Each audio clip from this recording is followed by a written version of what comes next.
Mwabantu mwe kimwe cya kane kirangiza cya UEFA Champions League ntibisanzwe. Real Madrid yatsinzwe na Arsenal ibitego 3-0 dore ko yari yagiye kwa Arsenal.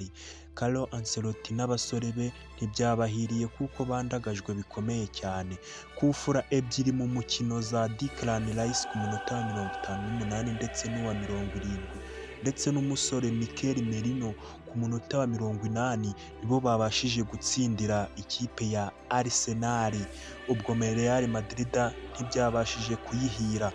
Real Madrid iba itashye ityo, harimo kwibaza uti ese Santiago Bernabeu mu rugo bazatsinda ibitego 4-0 ngo babe bakomeza, cyangwa bazatsinda 3-0 ngo babe bakina extra time?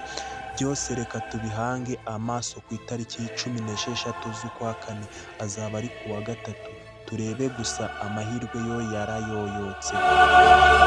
Hubert aka Herbert Anajua, ndabashimiye mwe mwakomeje kunkurikira muri iki kiganiro. Kora follow ndetse na comment kuri YouTube channel yanjye nshyashya kugira ngo dukomeze kubana no mu bindi biganiro. Ciao ciao.